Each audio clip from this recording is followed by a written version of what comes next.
BJP భరోసా కార్యక్రమం మూలకు పడ్డట్టేనా? ఘనంగా ప్రకటించిన కార్యక్రమాన్ని కమలనాథులు ఉన్నపళంగా ఎందుకు ఆపేసినట్టు? ప్రజలతో ముఖాముఖిలో ఎదురవుతున్న అనుభవాలు నేతలకు మింగుడు పట్టం లేదా?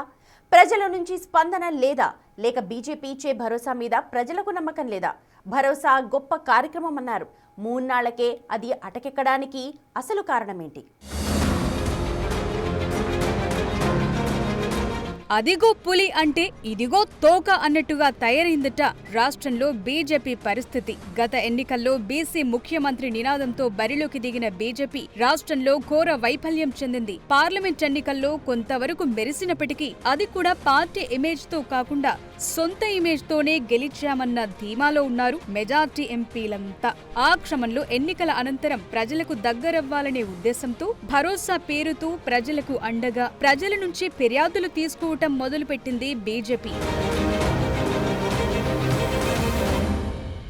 బీజేపీ రాష్ట్ర కార్యాలయంలో ప్రతిరోజు ఒక ప్రజాప్రతినిధి ప్రజలకు అందుబాటులో ఉంటూ ప్రజల నుంచి ఫిర్యాదులు సేకరించే పనిలో ఎంపీలు, ఎమ్మెల్యేలు, ఎమ్మెల్సీలు ఉన్నారు. ఉదయం 11 గంటల నుండి మధ్యాహ్నం 1 గంట వరకు పార్టీ కార్యక్రమంలో రోజుకొక ప్రజాప్రతినిధి అందుబాటులో ఉంటూ వచ్చారు. ఇక్కడి వరకు బాగానే ఉన్నా ఏం జరిగిందో ఏమో గాని ఉన్న ఫలంగా ప్రజలతో ముఖాముఖి కార్యక్రమాన్ని బంద్ పెట్టడంపై పార్టీలో చర్చనీయాంశంగా మారిందట. అంతేకాదు భరోసా పేరుతో బీజేపీ తలపెట్టిన ప్రజలతో ముఖాముఖి కార్యక్రమంపై అనేక విమర్శలొచ్చాయనే టాక్ నడుస్తుందట. అప్పటికే కాంగ్రెస్ పార్టీ ప్రజలతో ముఖాముఖి కార్యక్రమం సక్సెస్ఫుల్ గా రన్ అవుతోంది. ప్రజా సమస్యలను తీర్చేందుకు రోజుకొక మంత్రి గాంధీ భవన్ వేదికగా ప్రజలకు అందుబాటులో ఉంటూ ఫిర్యాదు పత్రాల ప్రకారం అక్కడికక్కడే సమస్యలను పరిష్కరించే విధంగా చర్యలు చేపడుతున్నారు. కాంగ్రెస్ చేపట్టిన కార్యక్రమంతో ప్రజల్లో సక్సెస్ఫుల్ గా రన్ అవుతోందనే టాక్ ఉందట. అంతేకాదు ప్రజా పరిపాలన 2 ఏళ్లు పూర్తయి విజయోత్సవాలు జరుపుకుంటున్న సందర్భంగా మంత్రులతో ముఖాముఖి కార్యక్రమాన్ని మరింతగా ప్రజల్లోకి తీసుకువెళ్లేందుకు ప్లాన్ చేస్తుందట. పార్టీ ఎమ్మెల్యేలు, ఎమ్మెల్సీలు, కీలక నేతలు సైతం ప్రజలకు అందుబాటులో ఉండే విధంగా రేవంత్ సర్కార్ ప్లాన్ చేస్తోంది.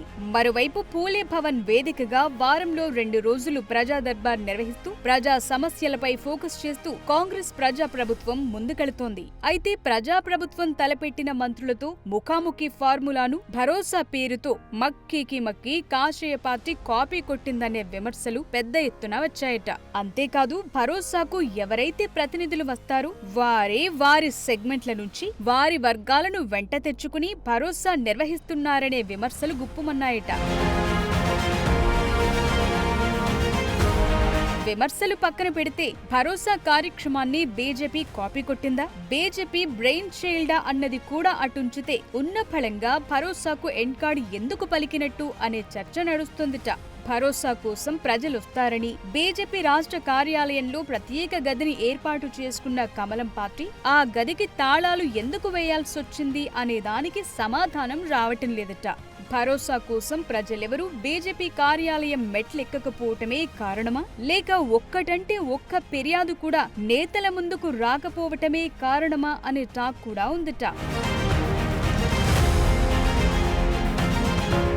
రోజుకొక ప్రతినిధి పార్టీ కార్యాలయంలో వెయిట్ చేయటం, ప్రజలెవరూ రాకపోవటంతో టైంపాస్ చేసి లంచ్ టైంకు వెళ్లిపోవటం నేతలకు చిర్రెత్తించిందనేది పార్టీలో నేతల మధ్య నడిచే చర్చ. బీజేపీ చేపట్టిన భరోసాలు ప్రజలు ప్రజా సమస్యలు లేవనే కామెంట్లు సొంత పార్టీలోనే గుప్పుమనటంతో భరోసాకు ఫుల్ స్టాప్ పెట్టారనే సందేహాలు ఉత్పన్నమవుతున్నాయట.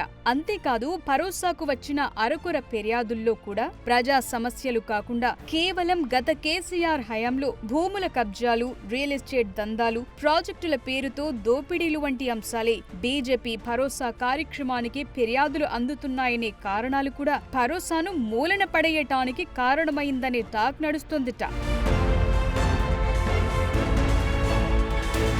అంతేకాదు గత బీఆర్ఎస్ పార్టీ చేసిన ఆగడాలు మినహాయిస్తే రేవంత్ సర్కార్ ప్రజా పాలనకు సంబంధించి ప్రజల నుంచి ఎలాంటి నెగటివ్ ఫిర్యాదులు రాకపోవటంతో భరోసా కార్యక్రమాన్ని బీజేపీ పక్కన పెట్టాల్సిన పరిస్థితులొచ్చాయనే చర్చ ఆ పార్టీ వర్గాల్లోనే జరుగుతుందట.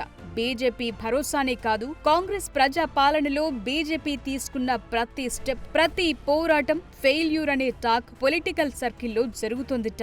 రైతు భరోసా, మూసీ, హైడ్రా, హెచ్ఐఎల్టీ, మున్సిపాలిటీల విలీనం, R taxi, RR taxi, B taxi, U taxi, రకరకాల టాక్సీల పేరుతో బీజేపీ తీసుకున్న వ్యతిరేక నిర్ణయాలన్నీ అట్టర్ ఫ్లాప్ అనే టాక్ ప్రస్తుతం ఆ పార్టీతో పాటు పొలిటికల్ వర్గాల్లోనూ జరుగుతోందిట.